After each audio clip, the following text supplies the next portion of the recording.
Hare Krishna. Om Namo Bhagavate Vasudevaya. Om Namo Bhagavate Vasudevaya. Om Namo Bhagavate Vasudevaya. Om Namo Bhagavate Vasudevaya. Om Namo Bhagavate Vasudevaya. Om Namo Bhagavate Vasudevaya. Om Jnanatimmirandhasya Jnananjanashalakaya Chakshuram Veditam Yena Tasmai Shri Gurave Namaha. Nama Om Vishnupadaya Krishna Presthaya Bhutale Srimate Bhaktivedanta Swami Iti Namine. Namaste Saraswati Devi Gauravani Pracharine Nirvishesha Sunyavadi Paschatputi Satarine. Jai Shri Krishna Chaitanya Prabhu Nityananda Shri Advaita Gadadhara Shri Vasadi Gaura Bhakta Vrinda. Hare Krishna Krishna Krishna Hare Hare, Hare Rama Rama Rama Hare Hare. Hare Krishna. Welcome back to the second session of our Ramayana series. This morning we discussed primarily from the Ayodhya Kanda of Ramayana, little bit of Aranya Kanda also, and learned several lessons on how to respond to reversals based on the characteristics of Lord Sri Ramachandra, Lakshman and Bharat and Sita Devi, and also some lessons from Kaikeyi Mata's behavior, Manthara's behavior and others. And just as I was coming here, our dear Raivata Prabhu, is he here? he was asking, Bharat did not bother to neglect the Ayodhyavasis. All the Ayodhyavasis misunderstood Bharat, but Bharat, instead of ignoring them or leaving them and saying that these people misunderstood me, they didn't understand my genuinity, they don't love me, they are not affectionate towards me. So instead of ignoring them, he went and pleaded innocence, clarified his intentions, and proved that yes, I didn't have any malice in my heart. I never wanted the throne. Please understand. He begged them, he convinced them, he took all of them to the forest to convince Lord Ramachandra. So when others misunderstand us, should we say, the Lord doesn't misunderstand me? As they say in Hindi, kya farak padta hai? Right? The Lord doesn't misunderstand me. Even if these people misunderstand me, why should I bother? Just let me leave them. Let me focus on my relationship with the Lord. So sometimes that kind of attitude may creep in. You may do it with demons. If Ravana misunderstands Bharat, probably Bharat would not have gone to Ravana and said, "Oh no, please understand, I'm innocent." He would not have said it. If someone else does it, no problem. But if Ayodhyavasis themselves are misunderstanding Bharat, so Bharat cannot just ignore them. When you value a relationship, then you value their emotions, even if they are unpleasant. Even if they are against you, you value their emotions. See, if you value that relationship, that person, and if he misunderstands you, you don't just ignore him. You don't cut the relationship. You say, oh, he is such a valuable person in my life. When he misunderstood, I need to clarify my intentions. I can't just leave it. Even if he doesn't agree, even if he's not convinced, I need to make one or two attempts. Because I value that relationship. To the degree we value a relationship, to that degree, we become affected by their pleasure or pain, happiness or distress. So, despite all your attempts, if they are continue to misunderstand, that's a different thing. But at least you should make an attempt. Okay, so with that quick recap of what we discussed, let's go to the second part. First part was on setbacks. This part is on struggles. Setbacks come once in a while, and there are major setbacks. For Lord Ramachandra, in Lord Ramachandra's case, leaving Ayodhya and entering the forest for exile for 14 years is a major thing. It's a major change in life. Sometimes we face very major and substantial changes and setbacks and difficulties in life. But sometimes we may repeatedly face smaller difficulties. They are called struggles. So today's second session would be on struggles. We are going to discuss struggles now.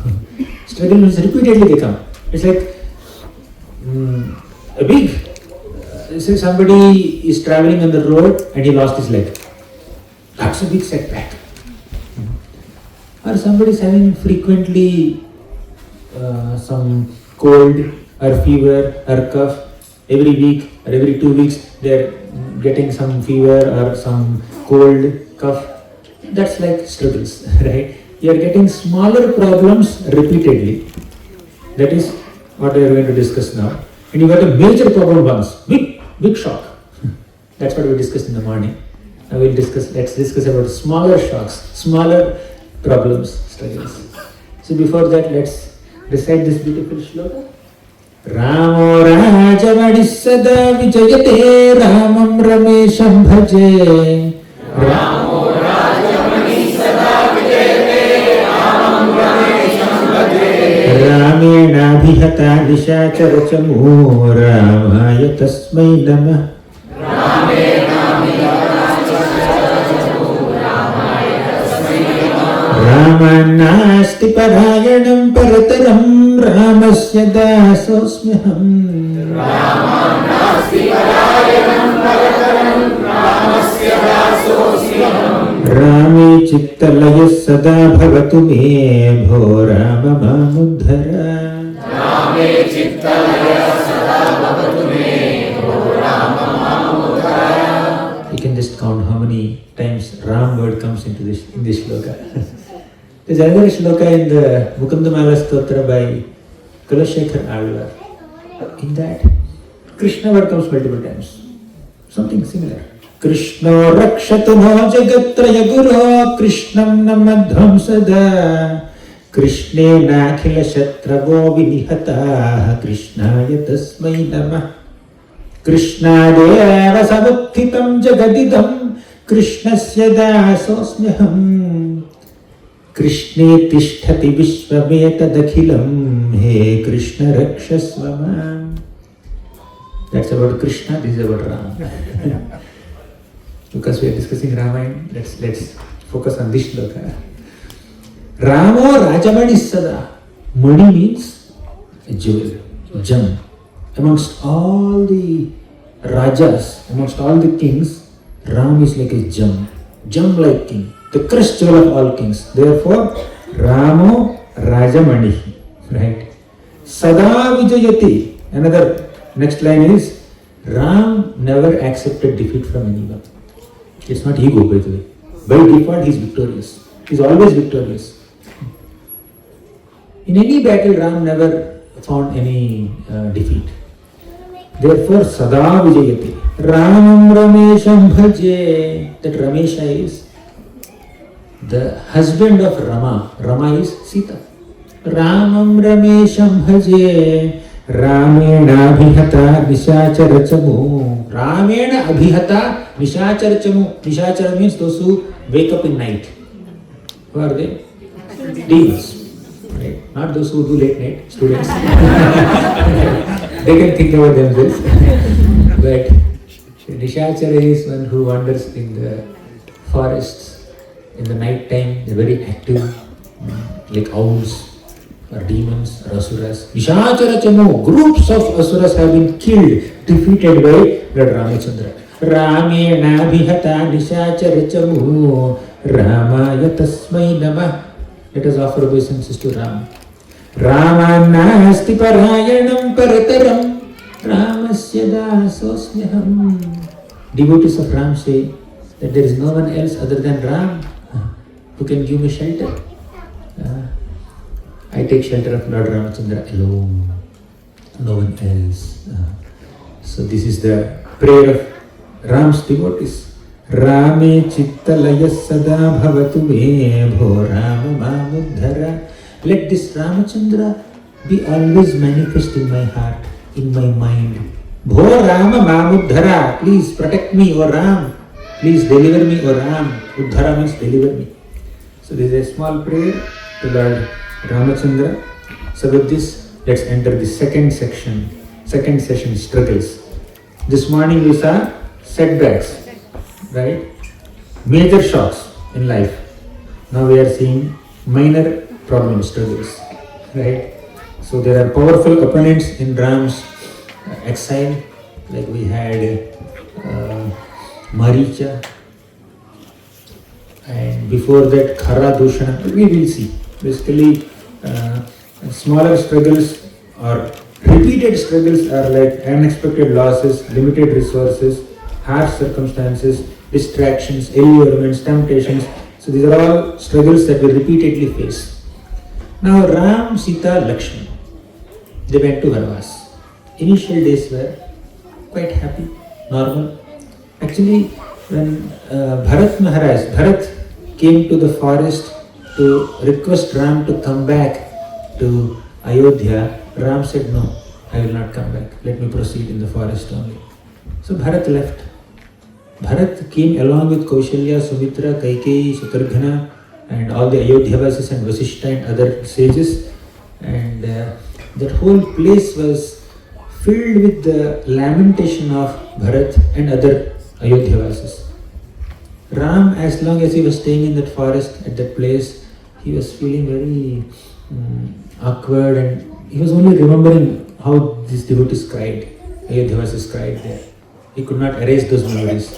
So Ram thought, let me proceed in my journey, let me go to another forest, let me just walk ahead.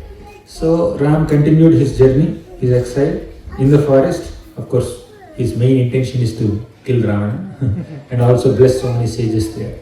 So Ram proceeded in the forest. One Surpanaka saw Lord Ramachandra, and she became very attracted to Ram. She went to Ram and said, can you marry me? Ram said, I am Ekapatni Vratadhara. Ekapatni Vratadharo Rajarshi Charitashuchihi Sadharmam Graham Yedhiyam Sikshayen Swayamacharat. So Lord Ramachandra took a vow to accept only one wife, although his own father accepted multiple wives.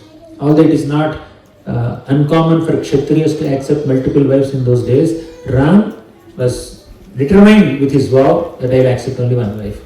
He said, I am already married, my wife is right here, Sita is here.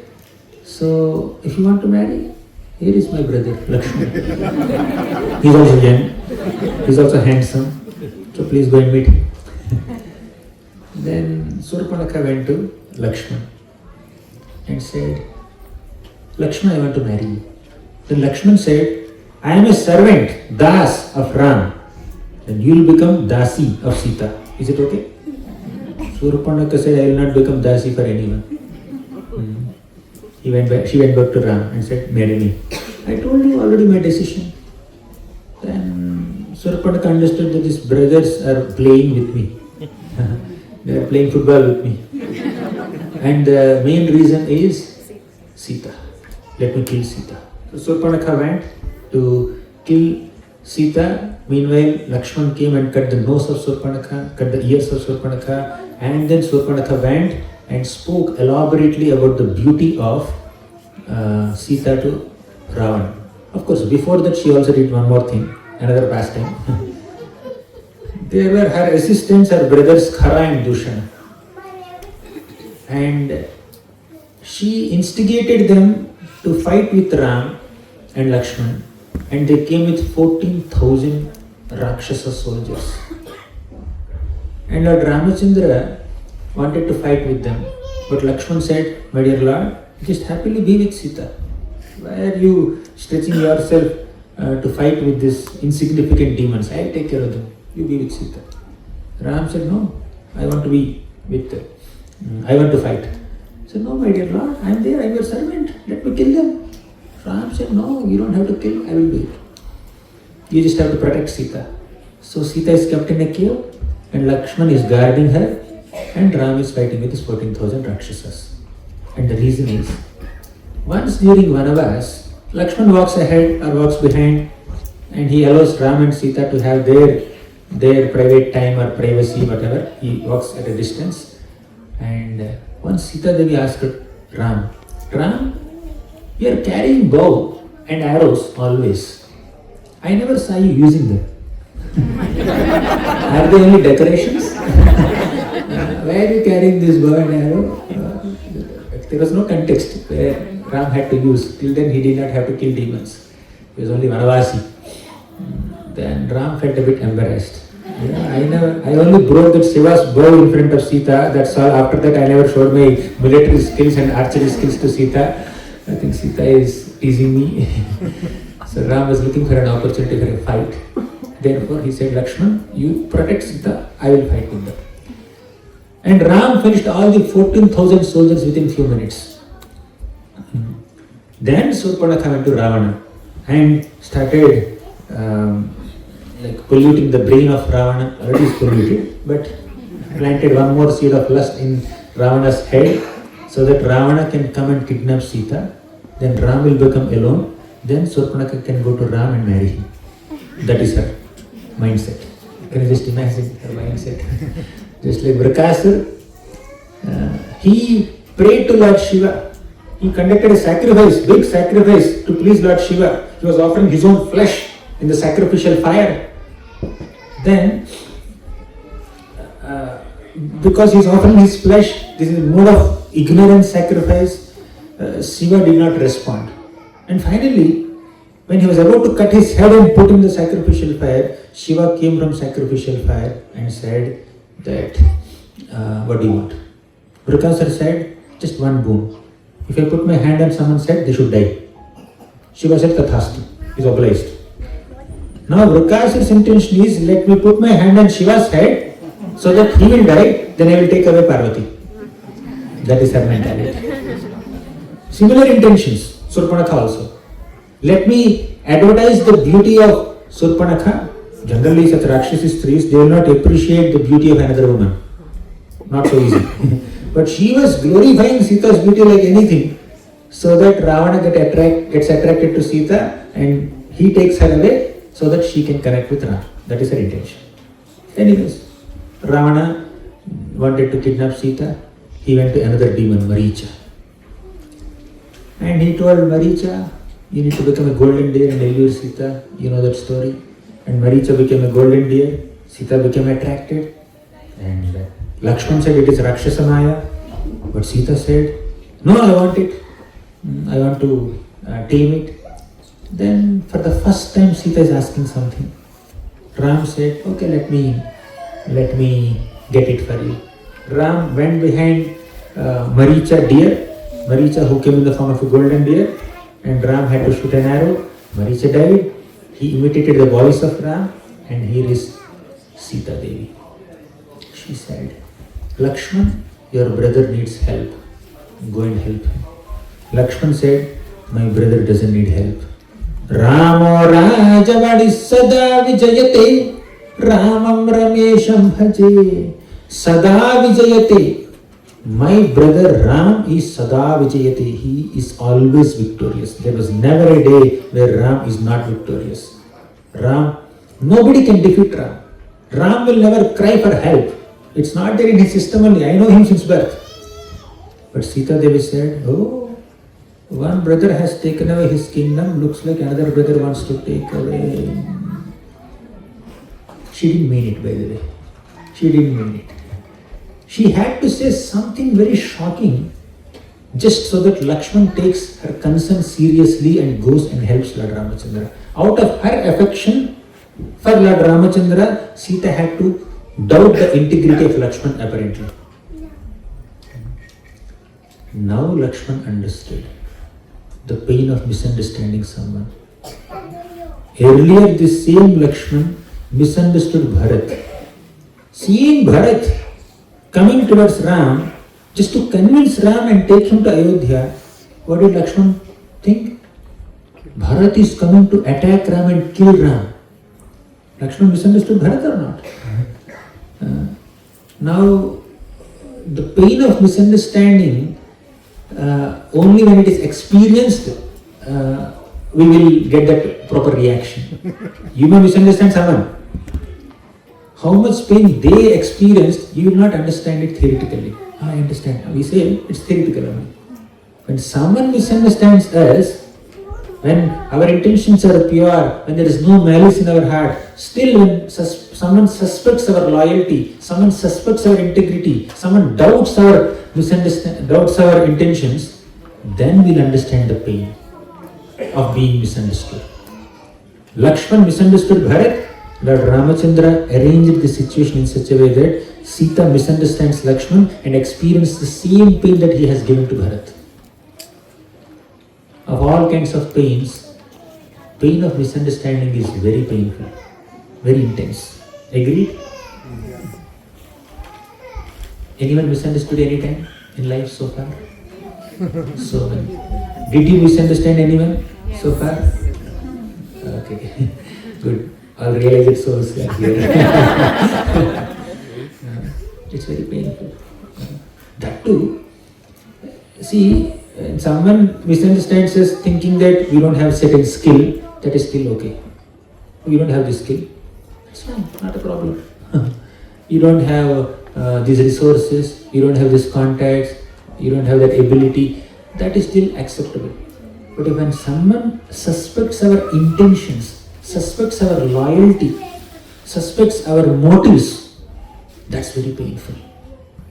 So you're a great singer, someone says, singing aata hai kya? It's painful, but it's not that painful. But you have never stolen someone's money. If someone says, you are a thief, you have stolen my money, that's even more painful. When you have the talent to sing, if someone underestimates your singing capabilities, that causes little pain. But if you are a genuine person, if someone labels you as a thief, then it causes more pain. Right? Suspecting intentions will cause more pain. Therefore, I often say, before doubting others' intentions, you doubt your perceptions. Before doubting others' intentions, you doubt your perceptions. Give a benefit of doubt before doubting others. Right? Especially when you are doubting others' intentions, you have to be very careful. You may doubt someone's capability. That's fine. When you are a manager, when you are a leader, naturally, you have to evaluate whether this person has the ability to do justice to the service or not. You may evaluate. Sometimes, while evaluating, while judging others' capabilities, you may be a little strict. That's fine. That is still okay as a manager, as a leader. But doubting someone's intentions is very serious. Suspecting someone's loyalty, someone's integrity, someone's honesty, someone's intentions is very, very serious. It causes greater pain. Greater pain than a slap. Greater pain than an attack with a weapon also. Right? So, and that too, Lakshman never even looked up and saw the face of Sita Devi. Of course, he can recognize her, but still, he never looked keen into her face or kind of examined her facial features and other bodily features. He's always focusing on her feet. When Sugriva and other Vanaras showed Sita Devi's ornaments, which she dropped when Ravan was kidnapping her, Ram could recognize all the ornaments of Sita, but Lakshman could recognize only the anklets of Sita, because he's always looking at her feet, right? What earring she's wearing, what necklace she's wearing. He didn't understand all that. Feet, I know. So that is Lakshman's integrity. He always saw Sita Devi as a mother. And when such a motherly lady says that you have some bad eye on me, how devastating it is for a man. Very painful. And Lakshman understood. Lakshman experienced that pain. So, some of the reversals may not be in the form of physical problems, financial problems, health problems, and other problems.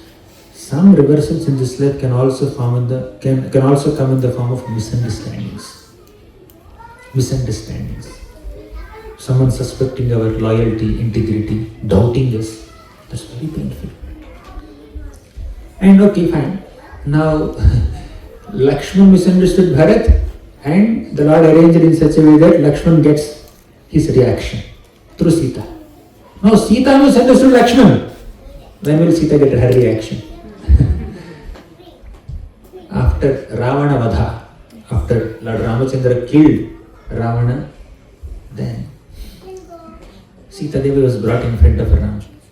Ram said, Sita, you stayed in someone else's home for a year. I will not accept you. If I accept you, what will people think about me? Then it's devastating for Sita. Ram, you are doubting my integrity, my chastity, my loyalty. It's very painful. Ram never doubted her. In the heart of his hearts, Lord Ramachandra never suspected Sita Devi. Sita is so pure. Ram knows. In fact, who is Sita? Sita is the personification of Lord Ramachandra's internal potency. Nowadays, many people may say, oh, how can Ram say like this? Ram said it for a purpose. Actually, two purposes, not one purpose. Purpose number one, to allow Sita to experience the pain of being misunderstood, because she gave that pain to Lakshman. So Sita also should experience that pain. Ram, that's why he kind of said, no, I cannot accept you in front of all these Vanaras. Lakshman is saying, hey, how can you say that, Ram? Hanuman is saying, how can you say that, Ram? And Sugriva is saying, we did so much of hard work to retrieve her, and after rescuing her, you are saying, leave me. What is this? Sugriva, everybody is surprised. Jambavan, everybody is surprised. But Ram is firm in his opinion. Why? Because at least for a few moments, let Sita understand the pain of being misunderstood. By the way, Bharat, Lakshman, Sita Devi, and all of them are eternal associates of Lord Ramachandra. They are playing these roles in this human society, in this material world, in this earthly planet, so that we can get some lessons through their behavior. They are not ordinary people who unnecessarily misunderstand people or being misunderstood by people. Sita said that to Lakshman out of love for Ram, clear. Lakshman suspected Bharat out of love for Ram. Right? So they are on the level of Rama Prema or Krishna Prema. They are Premi Bhaktas. But just to give us some lessons, they are just behaving in this way. But the second purpose of Lord Ramachandra saying that Sita will not accept you is, she is not Sita. She is Maya Sita. Ram wanted original Sita, not this illusory Sita. Original Sita is in the safe custody of Agni. Who is this Sita coming to me? She is Vedavati. No, I don't want to accept her. Right? Then this Vedavati, this Maya Sita entered into Agni, and original Sita came out of Agni. Then Ram accepted. Right? Anyways, we went to Yuddha Kanda directly. Let's come back to Aranya Kanda. So this is the context where Maricha came and allured Ram, and meanwhile Ravanasur came. Two demons came in disguise to kidnap one lady who is alone, away from her husband. Can you just imagine? This is demoniac plans. The greatest disrespect one can give to others is by identifying them with their bodies. The greatest self-disrespect is by identifying ourselves with our bodies. We are not the body, we are soul. We are not bodies, we are souls. We know this. But how many times do we act on this platform? We are not body, we are souls. But many times we identify ourselves with our bodies. The greatest self-respect we can give to ourselves is by identifying ourselves as souls, amshas of Krishna, parts of Krishna, not bodies. Similarly, the greatest respect we can give to others is identifying themselves as souls, parts of Krishna, amshas of Krishna, not identifying themselves with their bodies. When a man lusts after a woman, he's basically seeing that soul or identifying that soul as a body, not soul. That's the greatest disrespect. If a man looks at another woman and showers some lusty glances or has some enjoying spirit, that's pure bodily conception. Seeing only the bodily beauty of the other person and not recognizing that this is a spirit soul, Amsha of Krishna, servant of Krishna. When you separate that spiritual identity from a person and start identifying them with their body or bodily structure, that is the greatest disrespect we can ever do to any living being, man or woman. When a woman lusts after man or man lusts after woman, this is what they are doing. They're deeply engrossed in bodily conception. Whenever such lusty thoughts comes in the mind, that means we are identifying ourselves or others with the bodies which are temporary, which are just lumps of flesh, blood, bones, urine, stool, mucus, bile, etc. Ravana is like that, thoroughly absorbed in bodily conception. And sometimes this Ravana enters our hearts also. It's not only Ravana's problem. It's problem with anyone who looks at other people with a materially enjoying spirit. So Ravana, he lost all good culture. He lost all common sense. He kept aside his intelligence completely and he came in the disguise of a Brahmana, sage, mendicant, helpless beggar, begging for some fruits. Bhavati bhikshan dehi. Please give me some fruits. Please give me some grains. Please give me some vegetables, please. Can you just imagine? Nobody suspects a beggar, generally speaking. Nowadays, I don't know. But when a beggar comes, he's very helpless, very desperate. He's very hungry. He's struggling to even get some grains. Who will suspect them? Come and offer some grains and then go away. That too, when the beggar comes in the form of a mendicant, sage, Brahmana like this, how can Sita suspect? She's innocent. And she's also alone. She's anxious about Lord Ramachandra. And she was also anxious and concerned about Lakshman's emotions. Because she said something very heavy to Lakshman to make him go and help Ram, right? Sita was thinking about Lakshman. Oh, he's like my son. I unnecessarily spoke very harshly, rudely to him. What is he feeling? She's concerned about it. And what happened to Ram? Why did he shout like that? So she's anxious. And in such an anxious state of mind, suddenly this Ravana came. You know what Sita did? Seeing this Ravana in the form of a mendicant, sannyasi or beggar, Brahmana, she became compassionate and she wanted to offer some charity. And Ravana asked, who are you? Why are you alone in this forest? He asked some questions. Then Sita Devi started revealing her whole history. I am the daughter of Mithila Naresh, Janaka Maharaj. I am the wife of Sita. I am the daughter-in-law of Dasharatha Maharaj. My God, whole family history she revealed. Because there is no one to express her feelings at that moment. And she's alone. And the humble Brahmana says, looks little elderly probably. She trusted immediately.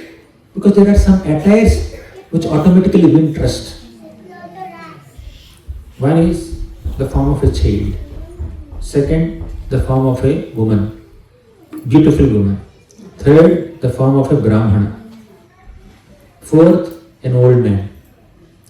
Of course, with cows. These five are supposed to be protected always, right? So generally no one suspects the intentions of a cow.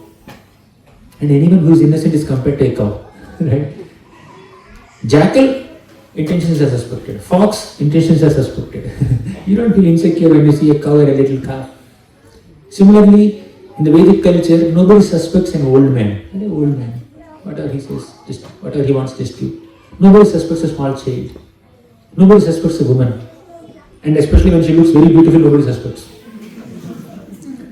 That's why all the Brajavasis are completely allured by Potana's beauty.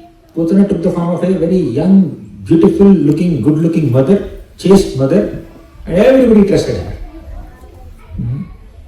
And Brahmanas, nobody suspects. Beggars, mendicants like this, nobody suspects. So Sita never suspected the intentions of Ravana. Can you just imagine the contrast? She suspected Lakshman And she did not suspect Ravan. That's a lot of emotions. Sita Devi could not detect any malicious intentions in Ravana, but she detected, or at least said about some malicious intentions in Lakshmana. Both out of love for Ram only. You see? When there is anxiety about Ram in the heart, that anxiety took the form of doubt about Lakshman. That anxiety took the form of trust on Ravan, and she revealed everything, all her history to Ravan. So never doubt an innocent person, at the same time never trust a stranger completely. Especially younger ones, I can say.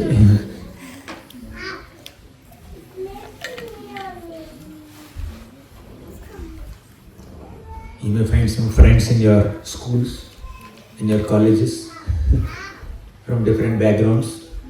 They may look trustworthy. You may find some colleagues in offices. They may look trustworthy. Oh, they're very nice. They may speak politely, gently like that. We don't know what's there in anyone's mind. Not that you keep on suspecting everybody, but at the same time, don't trust without sufficiently knowing the person, knowing the background. So when you have known a person for a while, don't immediately suspect their intentions even if they speak or do something drastically. When you don't know a person at all, don't immediately trust them. Getting right? Formulas are clear. History is, spiritual history is revealing clear lessons.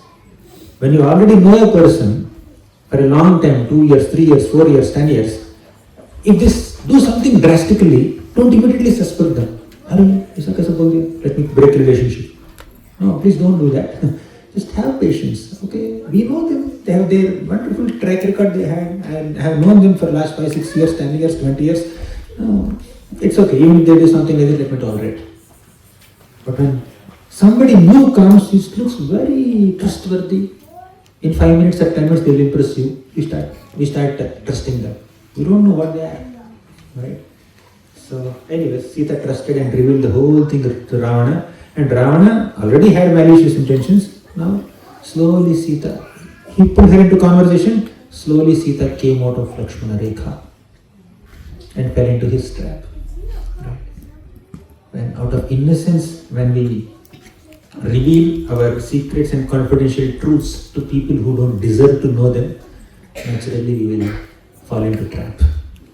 Then Ravana took Sita in Pushpaka Viman, and Sita is crying for help. And who came for help? Jatayu.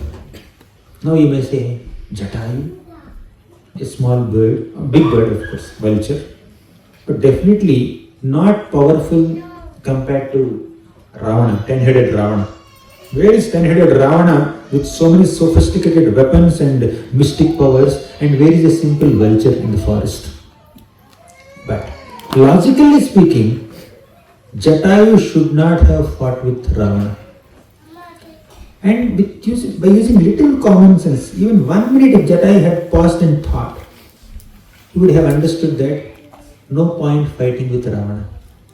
No point fighting with Ravana, because he is very powerful. He has mystic powers, he has so many weapons, he is in a flying machine, Pushpaka Viman. I have no one to fight. Let me immediately go and fly and inform Lord Ram. That would be better. If I fight with him, I will only die. I will not be able to protect Sita. I will lose my life and nobody will be there to inform Ram. So, better not fight. He would have thought like that. But he didn't think like that. Why? When emotion overpowers you, logic is sidelined. Right? When emotion is too high, you can't think in a logical way. Jatayu's emotion is very high. Somehow or the other, I must protect Sita Devi.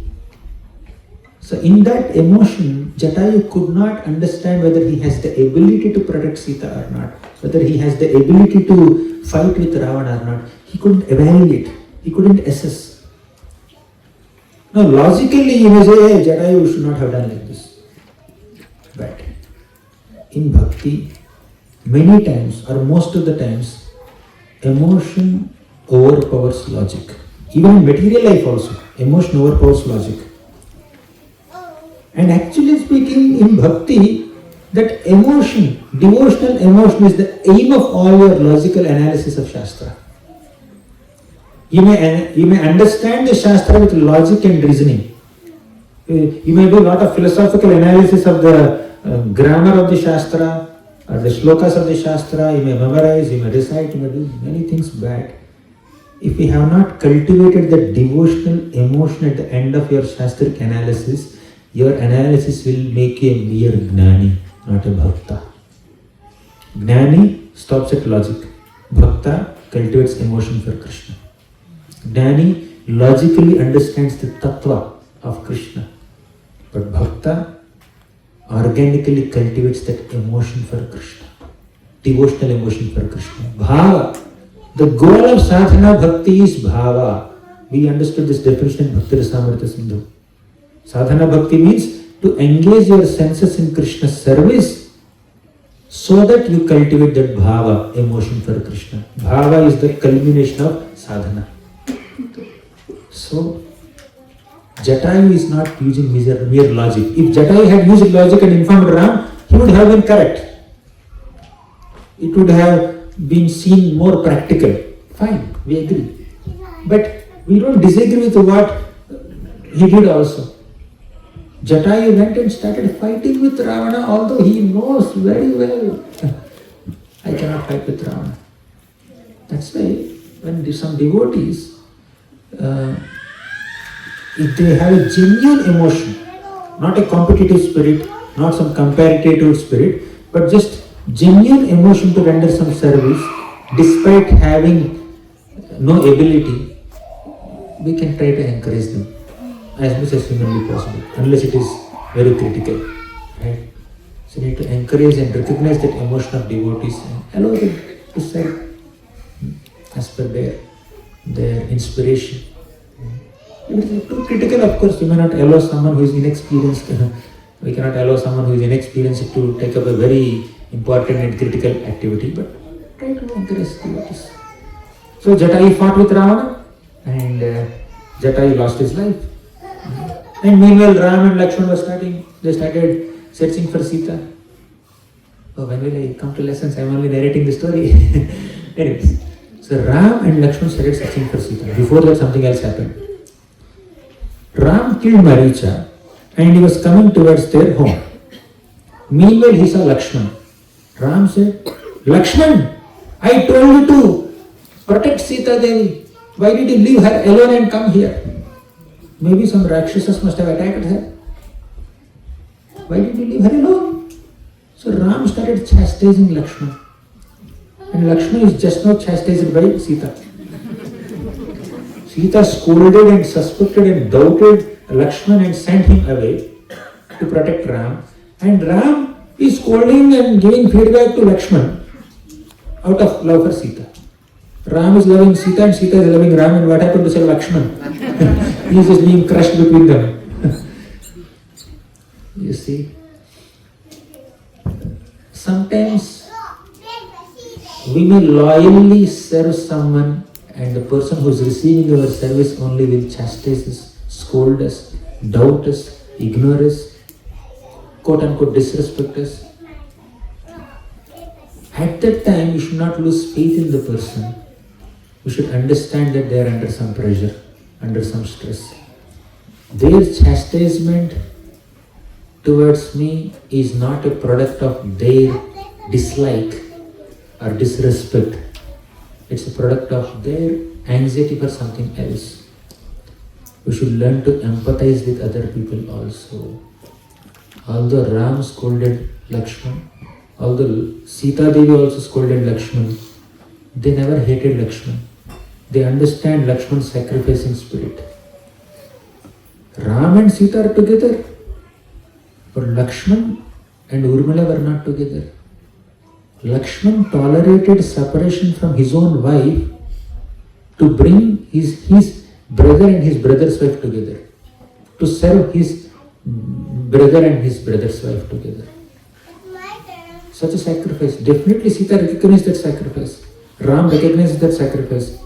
Although some devotees or seniors or great Vaishnavas, even though they recognize your service attitude, even if they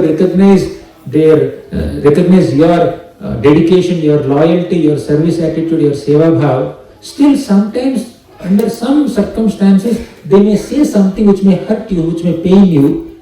So don't misunderstand them, don't get disheartened, try to empathize with them. Don't only expect empathy from others, you try to empathize with them. And empathizing with others, when others are not empathizing with, is very difficult. And Lakshman is doing that now.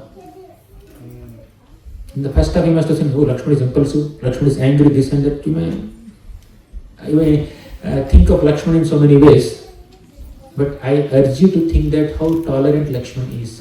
Yes, he may be impulsive sometimes, and that impulsive nature, impulsive expression is a product of his love for Lord Ramachandra. Sometimes love is experienced in a very refined and mature way, and sometimes love is expressed in a very crude way also, very gross way also. But love is love. Sometimes the expression of love can be very refined, very gentle, very welcoming, very pleasant, and sometimes it can come in little unpleasant ways also, and a little crude and gaudy way also. But we need to understand the emotion. So Lakshman, how much tolerance he had.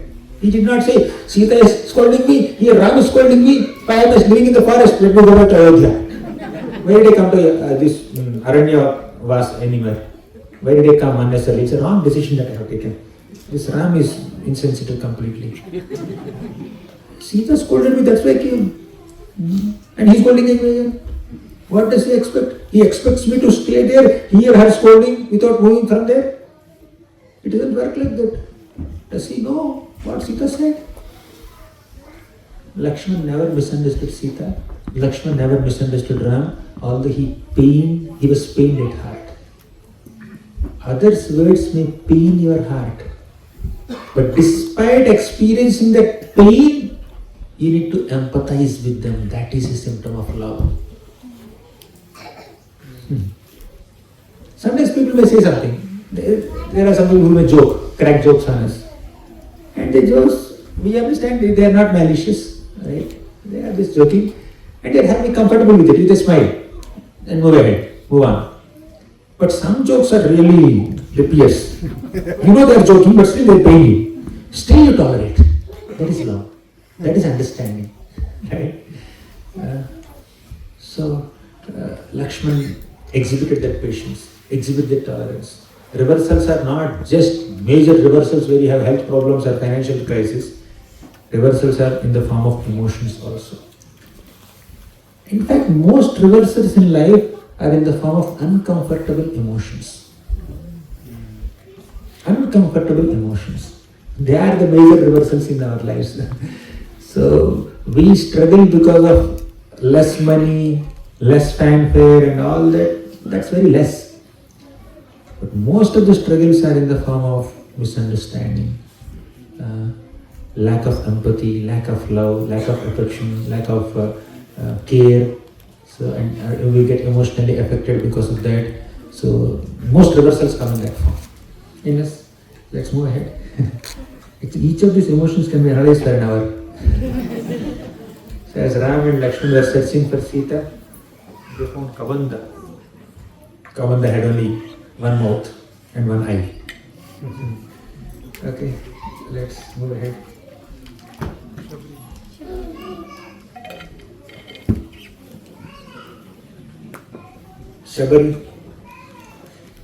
Shabari is waiting. Her guru Matanga Rishi told, one day you will get darshan of Lord Ramachandra. And Shabari has been patiently waiting for that moment. When will I see Ram? When will I see Ram?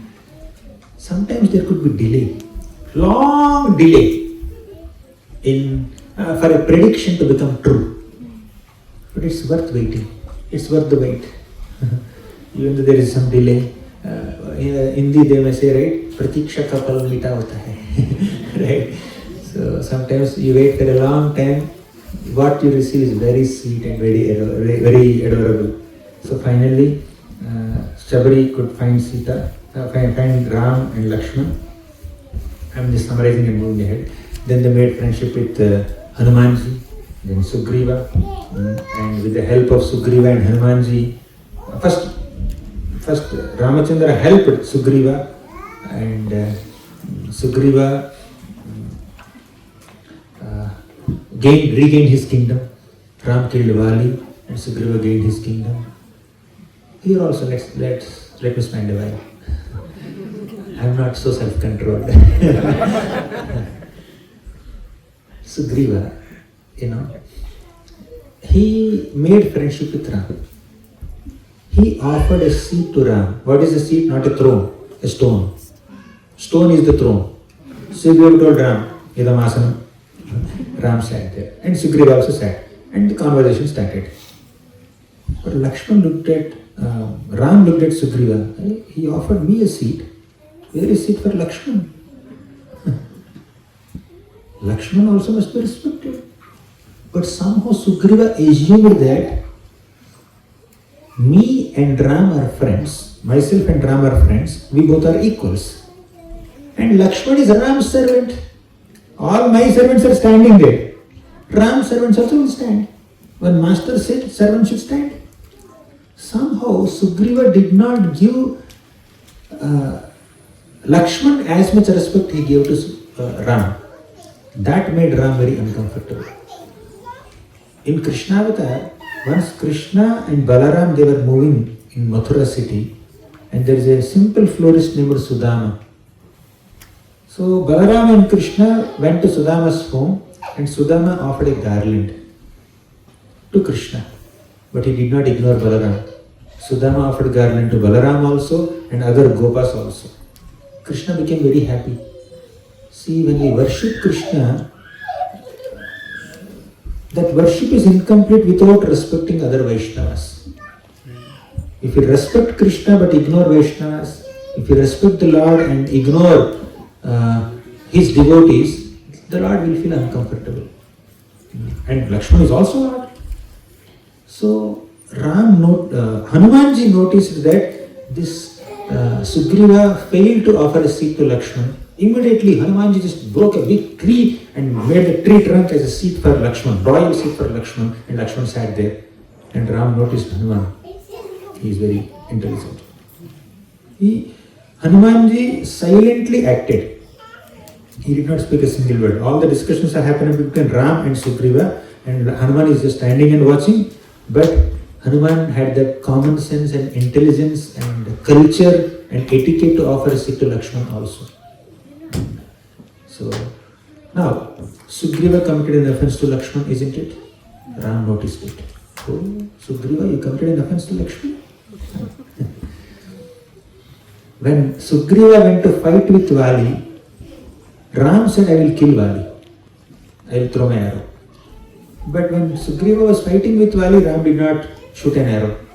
And Sugriva was thoroughly smashed by Vali and all his limbs are broken, and he came, Ram, kya hua? What happened to you? You promised that you will kill Vali, and you allowed me to just be beaten up thoroughly to death by Vali. Then Ram gave a simple reason, lame reason. You and Vali look same. You are looking similar. I could not recognize who's Vali and who's Sugriva. So if I shoot an arrow and if it hits you, what will happen? I will be killing my friend. That is Mitra Aparad. The reason is not Mitra Aparad. The reason is Lakshman Aparad. Which he committed. Then Lakshman came up with an idea. Here is a garland. My dear Sugriva, you wear this garland and you go and fight. Then Ram will be able to easily recognize you that you have a garland, so he will kill Vali. Then Sugriva bowed down in front of Lakshman to accept the blessing of Lakshman's garland. When someone is offering you garland, they are offering you blessings. Don't think that you are great. They are offering you blessings. Right? And when you are offering a garland to someone, don't think that you are offering blessings. You are honoring them. you are honoring them. Someone is offering you garland, accept that it's a blessing from them. When you are offering a garland to someone, think that you are honoring them. Right? Anyways, so Lakshman is offering this garland to Vali. Vali bowed down. Because to receive a garland, you have to bend down, right? That's how Ram made Sugriva bow down in front of Lakshman. See, Ram can tolerate inefficiencies. Ram can tolerate inconsistencies. Ram can tolerate any deficiencies. But Ram cannot tolerate aparadha to a Vaishnava. Whether it is done by Sugriva or Lakshman or Sita or anyone else. We have seen chains of aparadhas. So, next. We pause our story here. We'll continue our story tomorrow. But now let's try to learn some lessons from these struggles. So we began with Ayodhya Kanda. We slowly entered Aranya Kanda. We shifted to Kishkinda Kanda also. Tomorrow we'll look at Sundar Kanda. So now some lessons from this section that we discussed now. First, struggle of loss. So we discussed about setbacks in the morning. Now we are discussing struggles. So one struggle, let's revise. What are the setbacks? 4 setbacks we discussed in the morning. Loss of opportunity, unfair treatment, unexpected changes, the setback of others' decisions. You have to struggle because of others' decisions. So now, struggles. Constant, a series of struggles, series of difficulties. First, the struggle of loss. Initially, Ram lost his kingdom. Now he lost his wife also. Right? So Sita was abducted by Ravana and Ram lost his kingdom. And in our lives also, sometimes we may lose a friendship because of some misunderstanding, some difficulty. Our friend may leave us. It happened anytime? It happens.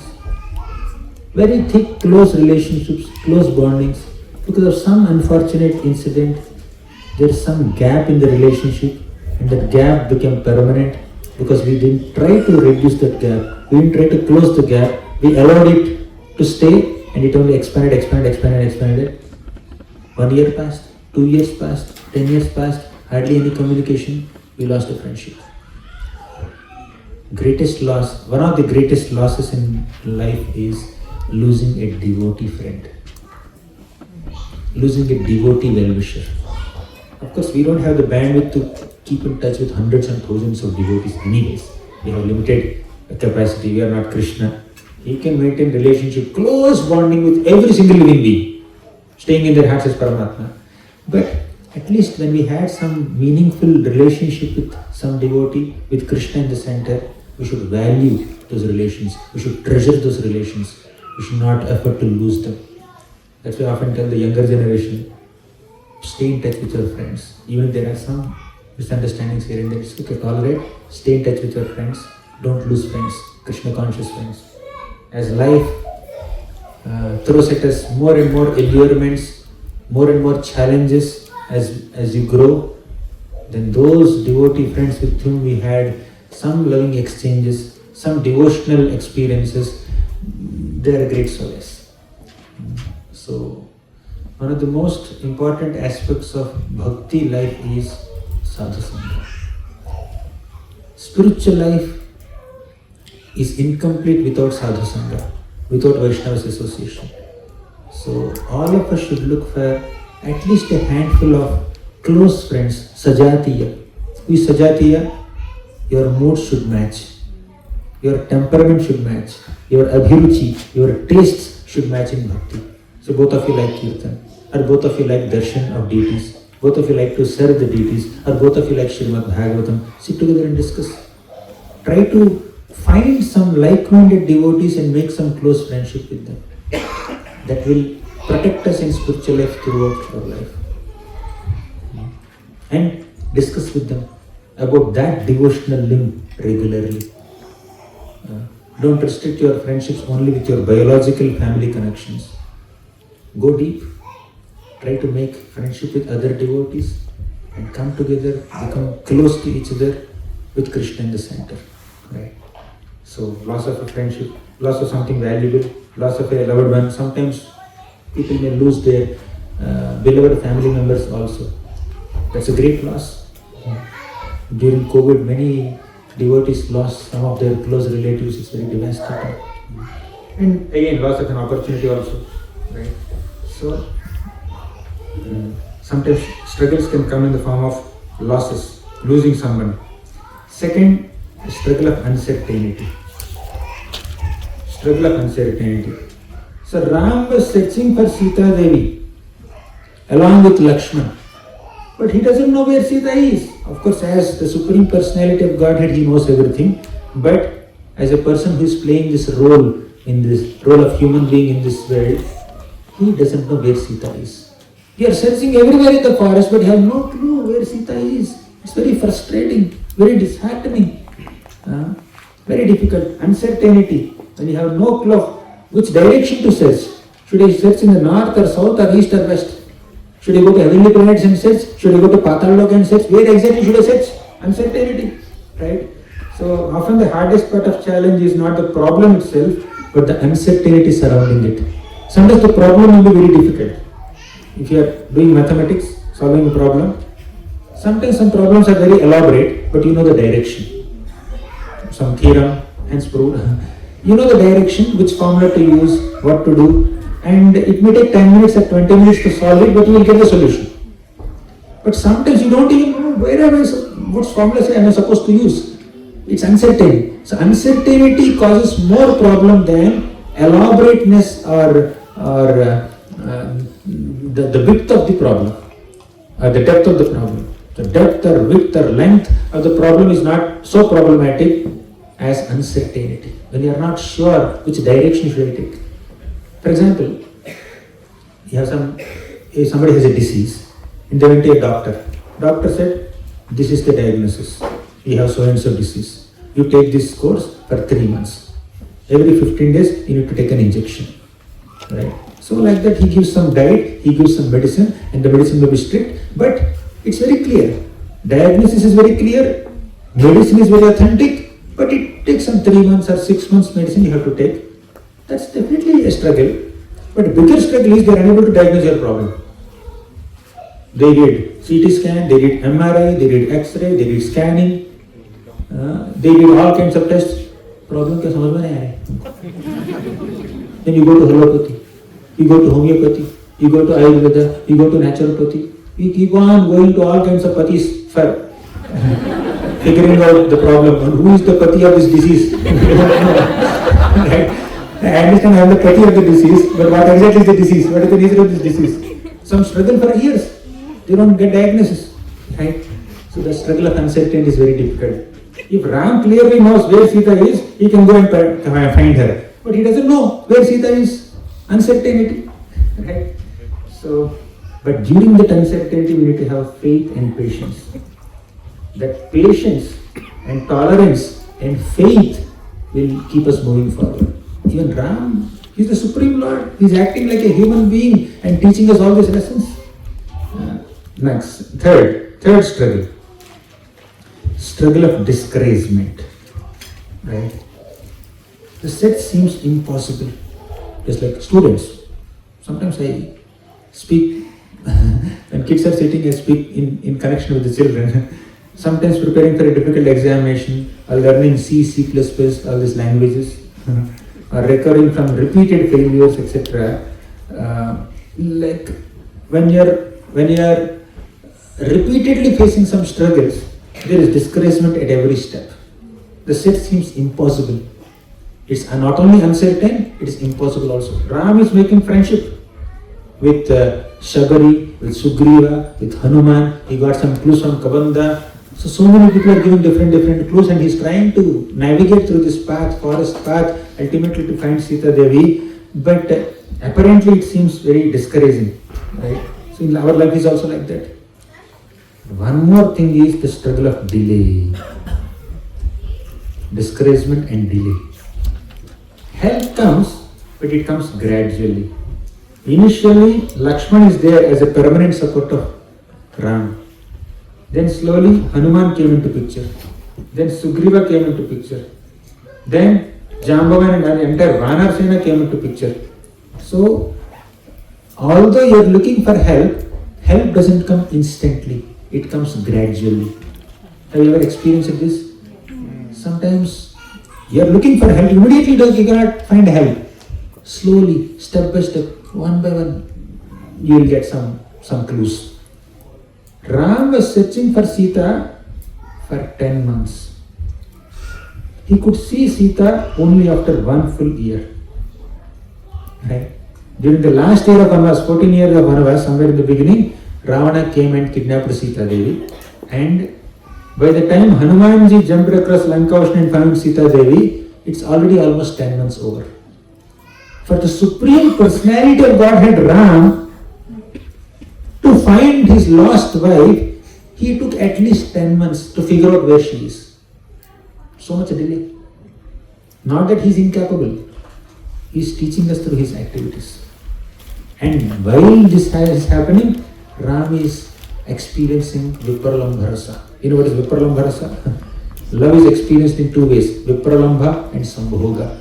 Sambhoga is the pleasure of union, Vipralambha is the pain of separation. So in the pain of separation, your love for the beloved increases. As much, and that will help you appreciate the pleasure of union.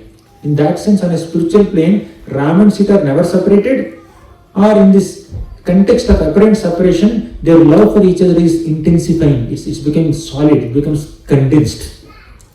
So on a spiritual plane, happiness is there. But external plane, it's delayed.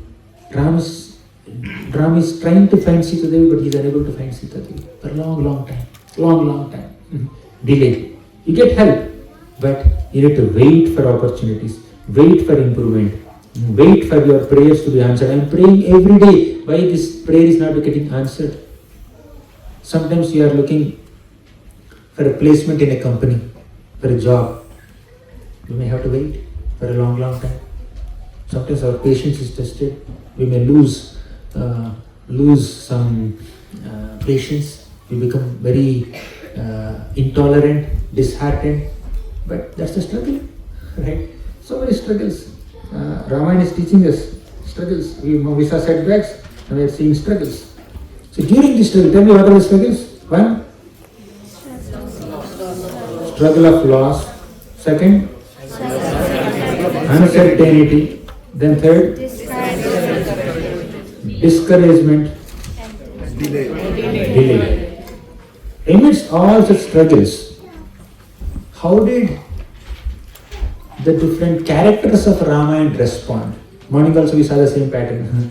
Let's see. Morning we saw in setbacks, we saw the response of Ram, Lakshman, Bharat and others. Now let's see. Struggles, one by one. All struggles are not only Ram's struggles, other struggles are also there. Jatayu. Courage despite limitations. We discussed very elaborately, Jatayu has lot of limitations. Being a small vulture, Jatayu did not have sufficient capacity to fight with Ravana. But still, Jatayu's love and emotion for Ram and Sita is so high that he just could not keep quiet. I must do something. I must do something to protect Sita Devi. We may not always be able to solve a problem completely, but we should still do what we can. What we can. That could be going and informing Ram, it could be going and fighting with Ravan, but somehow Jatayu chose fighting with Ravan because of his emotions. You may not be able to solve a problem, but at least do your bit. Try your best. That will satisfy you. If you have not even attempted to solve the problem, later you will have to experience that guilt and repentance.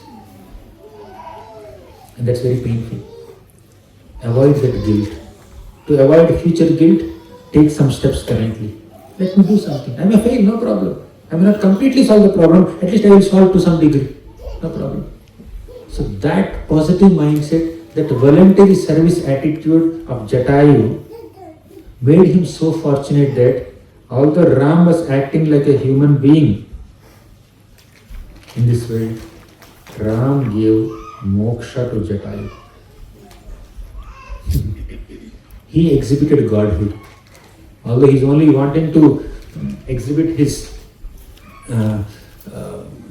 human nature, or act like a human being, ideal human being, but he gave moksha to Jatayu, and he even did final rites to Jatayu, just like a son does final rites to father. That privilege only Jatayu got. You see? Next, another inspiring character, Shabari. Perseverance through long waiting. We saw, right? Delay. So delay is not only Ram's, Ram is getting delayed to find Sita Devi. This delay is also Sabari's. Sabari did not lose faith in the instructions of her Guru Matanga Rishi. So Matanga Rishi said, my Guru said, Ram will definitely come.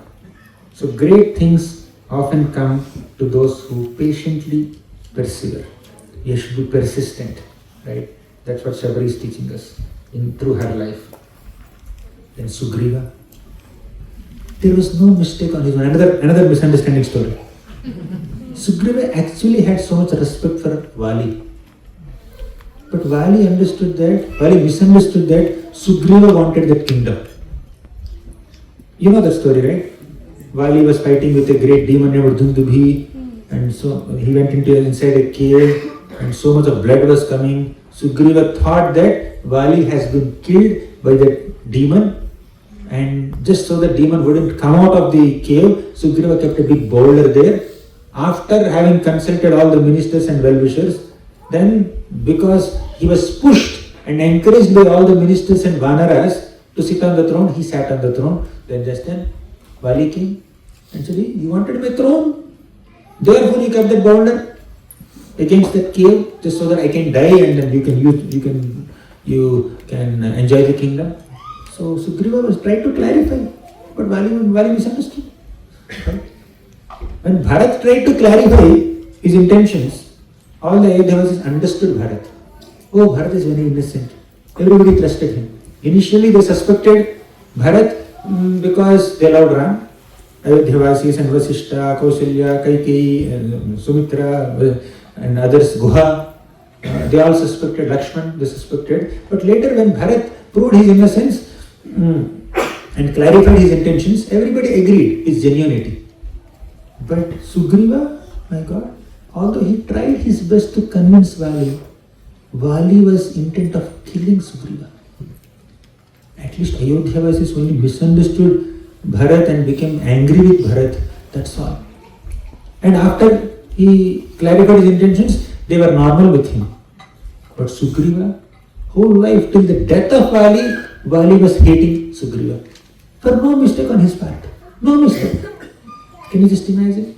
Sometimes people are very expert in misunderstanding, very stubborn in misunderstanding, expert in speculation. You see, sometimes people, they imagine so many things. You never had that thought at all in your mind. Even in your dreams, you never thought like that. Somehow, they imagine something, they impose their thoughts and speculations and imaginations on you and they blame you for it. Happens? Did anyone do that? Did anyone do that to you? Or did you do that to anyone? It happens. At least let us not blame others based on our imaginations. Even if their actions or words are depicting some undesirable patterns, still we should give a benefit of doubt and not immediately label them or suspect their loyalty.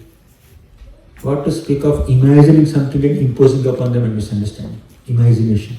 Pure, sheer imagination. He must have thought like that. That's why he's behaving like this. Are you his Paramatma or what? Are you his second Paramatma sitting in his heart? Do you know more than Paramatma? Sometimes we are very convinced about our speculations. We are very convinced about our illogical imaginations about the intentions of other people. And we blame them, we hate them, we torture them. And we also sometimes being tortured by them. When others are torturing us with their imagination and speculation, please understand we must have tortured someone before. You think you are innocent. Don't always play the victim card. You are the culprit also sometimes. Because we have been the culprit sometime back, we are victimized now. So victim is always a culprit in the past. Sometimes, may not be always, or many times. So Sugriva is another victim of Vali's imagination, Vali's speculation, Vali's misunderstanding. And somehow Ram's friendship relieved him from that fear. Sugriva had no place to stay. Wherever Sugriva goes, Vali is there to kill him. Somehow, because of some Rishi's curse, he cannot come to Rishyamukha mountain, and Sugriva came and stood there. He hid there. And somehow Surya, the guru of Hanuman, requested Hanuman to be with his son Sugriva. So Hanuman also joined Sugriva. That is the strength of Sugriva. And Nala, Nila, Angada, not Angada, Jambavan, some of them also were his friends. Very, very few people. Entire Krishna Kshetra is ruled by Vali, and Sugriva has only few people, few monkeys with him. Right? But even though you are misunderstood inappropriately, unreasonably by someone, and you have to tolerate it as a purification, one day the Lord will come and save you from that misunderstanding. So Sugriva has been waiting, experiencing and tolerating this misunderstanding of Vali, but Ram came and killed Vali, and before killing Vali, Sugriva's innocence is also proved to Vali, and Vali died with the understanding that Sugriva is innocent. That's a solace. At least. मरने से पहले समझ गया. Before dying, at least he understood my purity. But Darshan Maharaj died thinking that Bharat is a villain. That's very painful. You don't have an opportunity to clarify your innocence, prove your innocence to someone, and before you prove it, they died. Very difficult.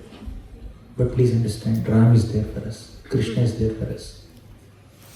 After a long time, somewhere in a Yuddha Kanda somewhere, Darshan Maharaj comes from the upper planets. He becomes visible to Ram, Lakshman, Bharat and Shatrugna. There he says, I understand Bharat's intentions, his purity, I accept him as my son. After death, Darshan Maharaj comes again and becomes little visible for a while, for a moment, and agrees that Bharat is okay. If that acknowledgement was needed, Ram will arrange for that also. Right? Okay. So let's move ahead. No, I think we should conclude. Kids are waiting, na? What's the time now? 5. No, who is waiting? I think we'll stop here. I stopped with the same slide in the morning also. So we'll conclude here. Any super quick questions or super quick takeaways